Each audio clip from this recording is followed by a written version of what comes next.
All right, we are live. Let's see. Live on Facebook and live on YouTube. All right, so I'll just wait a few seconds. And like I said in the post that I made earlier, this video will not be long because I don't have a whole lot planned this evening. And I know that for some reason, Game of Thrones is like the big thing that's going on right now that people are saying that they have to watch or whatever. I've never watched it, so I don't know what the craze is about with Game of Thrones, but some people are wanting to watch Game of Thrones. So, there's a lot going on. So I'll wait for a few seconds and then I'll just go ahead and jump right into the little updates that I have. It won't be anything major. And then if anybody has any questions about anything, then we'll answer those or address that. So hopefully everybody's had a great weekend. My weekend has been pretty good. I've been hanging out with my sorority sisters, my line sisters, yesterday and today. So nothing too major going on with me. I've been doing a lot of planning for trips. I'll be going to New York for the first time next month. I'm going to St. Pete's Beach in Florida in a couple weeks. And then next weekend, I'm going down to Chattanooga to Ruby Falls, and hopefully in a few weeks after that, I'll be going to Washington, D.C. for a friend's birthday. So I got some travel lined up myself, which means I probably won't be doing a whole lot of live Sunday socials. I might do something pre-recorded, but no, I don't really know exactly what I'm going to do yet with all the traveling that I have coming up. And then while I'm talking about traveling, so the plan is for Atlanta for the meetup. So we didn't have a lot of people to vote. Like we still have the same 4 votes for Atlanta. So Atlanta will be where the meetup will be. And again, that will be in June. And hopefully by next Sunday, I'll have something set as far as where the accommodations will be, what the activities will be. So anybody who wants to meet up. Now, if y'all aren't going to come, then don't have me plan something. So if you are planning to come to the meetup in June in Atlanta, then please make sure you show up because, I'll go to Atlanta and have a great time regardless, but I do want to meet, whoever is able to come. So hopefully we'll actually have a successful meetup, but Atlanta is the plan. And again, I'll give that information next week about accommodations and plans and dates and that kind of thing. So the only thing I really wanted to talk about is just give you all an update on, well, first off, I want to congratulate 2 people that just passed their exams. So you've seen the post in the Facebook group, hopefully. A lady named Sanchez, she passed hers. She's from Mississippi. And then I just had a lady this morning, she took her exam and she passed hers. And I just want to congratulate both of them. Sanchez used the pre-recorded series.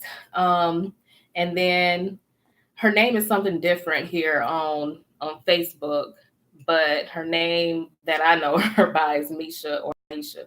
So again, Sanchez is on here. And also I do want to point out, Sanchez, that we have received the video that you posted on the Facebook page, and the admin is reviewing the video or something like that. But anyway, so Sanchez has a not a Facebook, I get them confused, a YouTube page where she just posted the video. So make sure you check out her YouTube page and her video.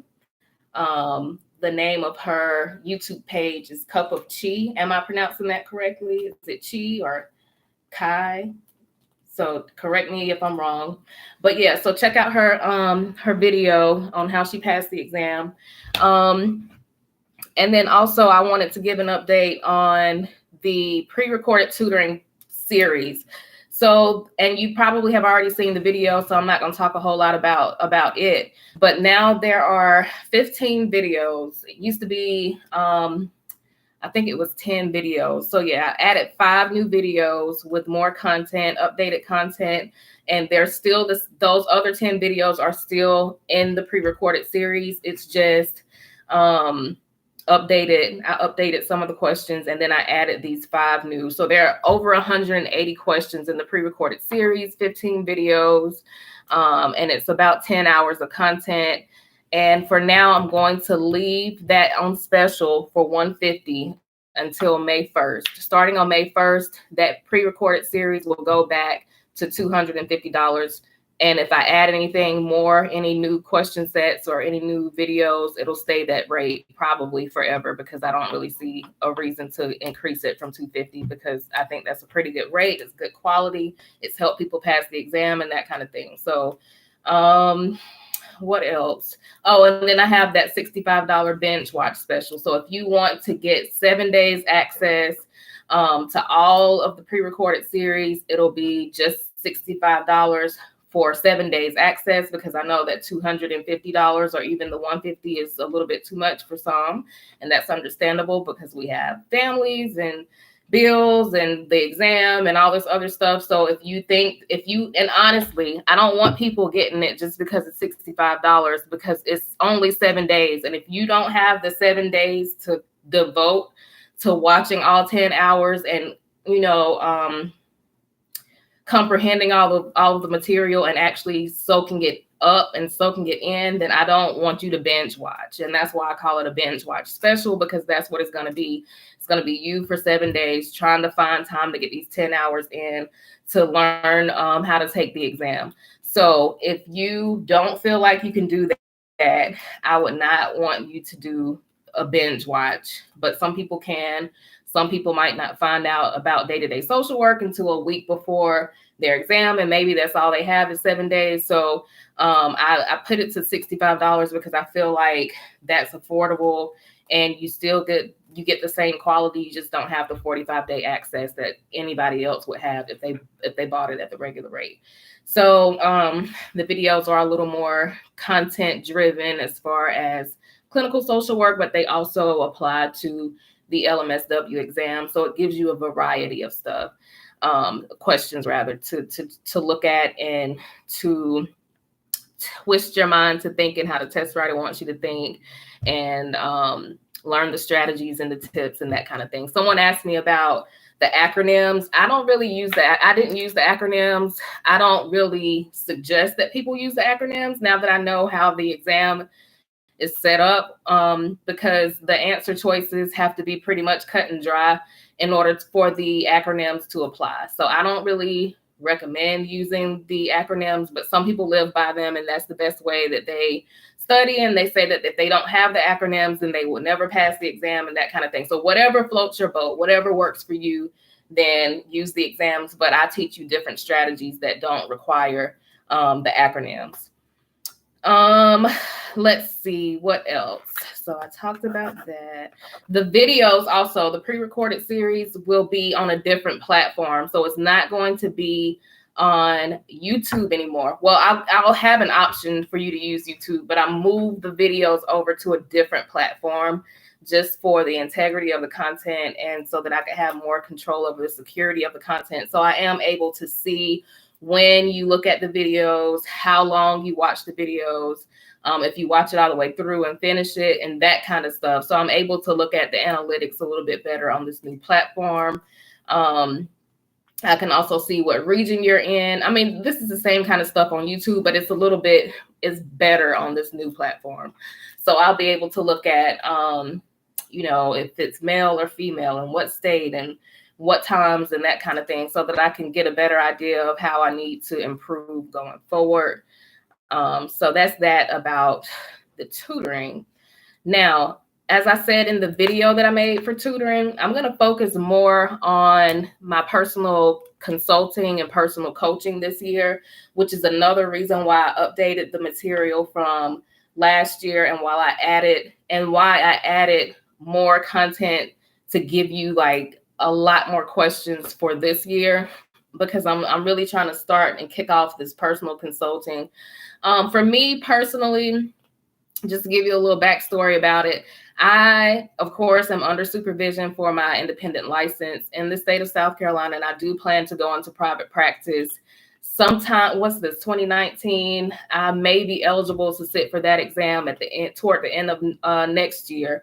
So hopefully in 2021, which sounds ridiculous, 2021. It's like, really, we're almost there.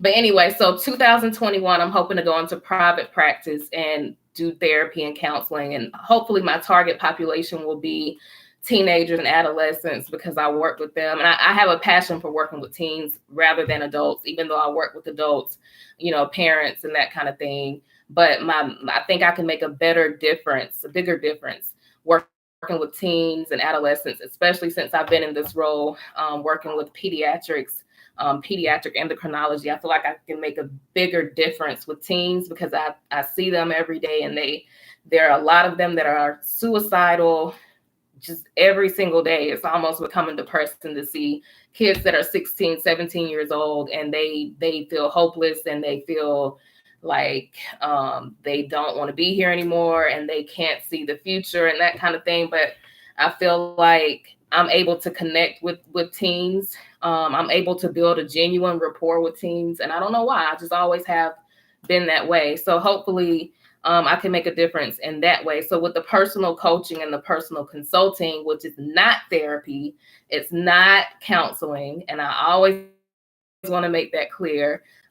It gives me a chance to interact with people on a different level. So again, I always make it clear, it's not therapy, it's not counseling, but it's similar to that. So I have met with 2 people so far, and that's been pretty good. One lady wanted to talk about her career. Well, actually, both wanted to talk about their careers, but one lady wanted to talk about her career, and I'll just tell you about one, because again, I don't want to make this super long, but we talked about, some barriers for her. We talked about changing her mindset. We talked about what she can do to move forward, made some goals. She made some goals for herself. I gave some input, and she has a plan of what she wants to do to go forward. She actually wants to be a social worker as well. And I'm always encouraging people to go into the field of social work if that's something they want to do, because we know everybody can't be a social worker. It's almost like a calling. Like, you can't just wake up one day and well, I guess you could wake up one day and decide, but I mean, like, most people aren't just out here saying they want to be social workers. So I do feel like it is something that we are called to do, that kind of chose us, and we didn't choose it. So but I do want to talk with people about their life challenges and how to overcome, family issues, relationship issues, even friendship issues, and that kind of thing. So that's what I'm going to be working on more so this year, is getting that developed as another service of day-to-day social work. So with the tutoring, I'm going to be pushing the pre-recorded series, because I'm just not going to have a whole lot of time to do a lot of one-on-one tutoring. Now, with that being said, I do understand that people prefer one-on-one tutoring sometimes, especially if they've taken the exam and they've missed by more than 15 points, because there's something that's just not clicking for them. And another thing, I've had a lot of people tell me that they were straight A students all throughout college and grad school, and they had 3.9 GPAs and 4.0s and all this stuff, and they really just can't understand why they didn't pass the exam. And that's because your school grades have zero to do with whether or not you're going to pass the exam. So I don't want people to feel. And some people say, well, I thought I was smart. I had a 4.0 GPA in grad school, and I thought that I would go and ace this test, but it's not about that. So you are smart. Like, don't feel like because you didn't pass the exam that you're not smart, or that you're not meant to be a social worker, because that exam, for one, I mean, honestly, the exam means really nothing in the grand scheme of things to me. And that's just to me, but it really doesn't mean anything, because when you go and you pass that exam, you're going to be the same social worker that you were before you took the exam. When you go and you fail the exam, which we're not going to talk and claim that we're going to fail, but being realistic, if you happen to go and fail the exam, you're still going to be the same social worker. So either way, whether you pass it or if you pass it or if you fail it, you're still going to be the same social worker that you were before you went into the test room and took the exam, because the test does not mean anything as far as going into the field and practicing social work. It doesn't mean anything, just like the SAT didn't mean anything. Just like, I mean, most tests don't mean anything. When I went and took my exam in 2015 and passed it on the first try, and I went to work, I was working at the police department at that time as a victim advocate. There was nothing, no bright light came on. There was no epiphany. There was no, oh my gosh, I'm so special. I passed the exam. And, you know, now I know how to do therapy. And now I know how to do this, this, and this.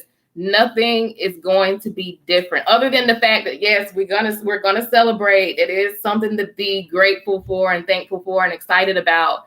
But once all of that is calmed down, it's just, you're still going to be the same social worker. And the only thing that is going to change is your drive. And you start to feel a little bit, I guess, more professional. I don't know. To me, I don't know. I felt like more doors definitely opened for me. That's what it is. It's opening doors to give your career a boost so that you can have more opportunities. And that's really what the license is all about. So the only thing that makes us better, though, is not the exam. The only thing that makes us smarter is not the exam. It's continuing to practice in the field. It's getting your CEUs. It's learning from other social workers who have been social workers for longer than you and who have more experience and more connections and networking. It's all of the things that are in the code of ethics. It's all of the things that are just real life, you know. And so that's another thing. People say, well, I've been a social worker. I've been in the field for 20 years and I didn't pass the exam. You know, what have I been doing for 20 years that I didn't pass the exam? That's because this exam it's not equivalent at all. So hopefully I'm making sense. Like, I hope that I'm not just babbling on, but because some people need to hear that. Some people need to hear about the perspective of it. It's not about your grades. You are smart. Yes, you had a 4.0 or 3.5 or whatever your GPA was. Yes, that is great. Yes, you are smart. You are meant to be a social worker. You are meant to pass the exam. You can pass the exam. So don't let this test define you, basically, is what I'm saying, because it doesn't. It doesn't define anything. So when I took that exam and passed it in 2015 on the first try, that was all great and everything. But now that it's, 4 years later? Yeah, almost 4 years later, because I took it in like September of 2015. Now that it's almost 4 years later, now I can say, yes, I am a better social worker, but not because of the license. The license got me to, different places, but the exam itself didn't make me better. Me passing the exam 4 years ago didn't make me better. It's the time that has gone by from 2015 until 2019 that has made me a better social worker. And that's because the license opened the door for me to get into medical social work, because I would have never been able to get a job. And sorry about that. I would have never gotten into the hospital to do this kind of medical social work, to learn the things that I'm learning about kids and their depression and how, type 1 diabetes and adults even too, and Alzheimer's, like all this other stuff that I'm able to learn. That's what's made me a better social worker over the last 4 years. So even if I had taken the exam in 2015 and I had failed it and went a different route, maybe I had stayed at the police department and moved into forensic interviewing or something, or maybe I wouldn't have even been able to do that because I didn't have a license. But whatever would have been next, I don't know. My path would have been different. So I think everything lines up how it's supposed to. So if you happen to fail the exam, don't get discouraged. If you look at the testimonials on the YouTube page, on the website, you'll see that a lot of people have taken the exam multiple times. They didn't give up. They got discouraged, but they became encouraged again. They became motivated again, and they finally passed the exam. So don't let the exam wear you out. You wear the exam out. Don't let it wear you out. I mean, you can do it. Like I said, people are passing the exam every day. People have passed the exam. People are going on and getting, their independent license or clinical license or whatever they call it in your state. And I mean, you will be in that number. So that's just speak it and claim it. You will be in that number, and one day you'll be helping somebody else. So, I mean, just be positive. And I know people are probably like, oh, Ashley is always talking about positive and positive this and positive that. Well, yeah, I am, because you have to be positive and have a good mindset if you're going to pass the exam or do anything in life. Because I can guarantee, and I tell people during tutoring this all the time, I can guarantee you 100% that if you go into the exam feeling defeated with a negative mindset, feeling like, I'm not going to pass this exam, why am I here, and that kind of thing, I can almost 100% guarantee you that you will fail the exam if you go into it feeling defeated, feeling like you're going to fail, feeling like, why am I here? Why did I take this exam this soon? And why did I do this? Almost 100%. I would say really like 90% guarantee you that you will fail. But if you go into it with a positive attitude, a positive mindset, positive thinking, I can't give you 100% guarantee that you'll pass the exam, but the likelihood of you passing the exam with a positive mindset and a positive attitude is very high, like really, especially if you've done your independent studying, you've done, your practicing of the test questions, and you've reviewed the content, maybe you've gotten tutoring or whatever, and you've done the work and you've done all that you can. Again, it's not 100% guarantee that you'll pass, but the likelihood is way higher than if you go in feeling defeated. And I always say, I'm always realistic. That's the thing about me. I try not to be pessimistic. I try to be optimistic all the time, but I'm also realistic. Everybody that takes the exam is not going to pass on the first try. That's not me claiming something bad over you or anything like that, but that's just being realistic, because some people from their own mouths have said that they're not good test takers. I don't think that I'm a good test taker myself. And I've said it several times. I don't think that, I don't know how I passed on the first try, because all of the things that I did to prepare when I took it was not what is not what I suggest people to do to pass their exam now. I just kind of went in blinded and just winged it and happened to pass the exam. And so I don't know how, but now I'm concerned myself about passing this independent license exam, because that's what's next for me. And so I'm preparing for that now, even though I still have over a year before I can even sit for the exam. So I get nervous and anxious and stuff too, but I also am realistic and optimistic. And I know that I'm going to prepare and study and be positive and go in there and get it done. And if I don't pass this clinical exam or independent social worker clinical practice in the state of South Carolina on the first try, I probably will be discouraged and stuff like that. But I know that I can't stay that way, because I would be hypocritical to tell y'all to not be discouraged and not to be motivated and then go and do the same thing. So I always try to live by what I say. So, if I don't pass it, but I'm claiming that I will, I'm just going to be optimistic. I'll have my moment with it. The same thing I tell everybody else. If they fail it, have your moment and then jump back on it. And that's just what I'll have to do. And so I'm even now saving up for the exam, because, I know it's like $230 or $260 or whatever. So I save for the exam even now. Like every time I get paid, I put a little bit to the side for this exam, just in case I have to take it more than once, and just to take it once, because again, $260 or whatever. So, just be prepared and be positive. So again, the meetup in June is what I'll be working on this coming week. And so I don't really have anything else, because I could sit here and babble on and on about being positive, because if you've watched the Sunday socials from a month or two ago, I had an incident that happened that really I was not prepared for. And I've been going through some stuff too, but I've been able to come as far as I am today with that situation, because I've been being positive and I've been having to kind of counsel myself. So all the stuff that we learned in school, I've been having to apply it to my own self and to my own life, which is kind of like strange because we are the helper. And so we don't really think a lot about getting help. But again, I'm still in counseling too.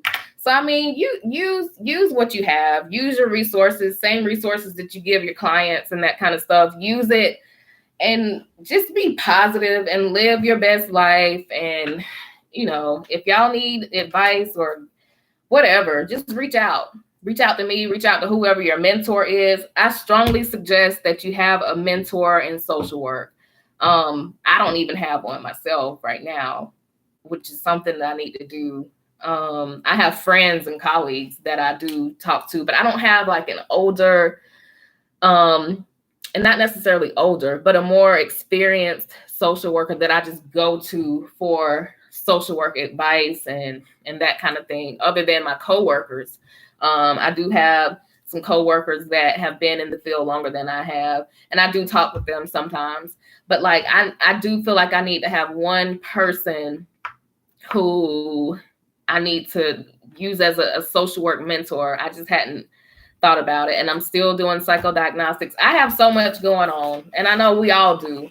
So just map out your career, be strategic with your planning of your career, and don't just take that as me talking. Like, seriously, be strategic with the planning of your career. If you want to be a therapist, you want to be an independent therapist, plan that out. Like, if you're studying for the exam now, or even if you're still in grad school, plan it out. Like, do your internships with someone who's a private therapist, ask questions, do informational interviews with people.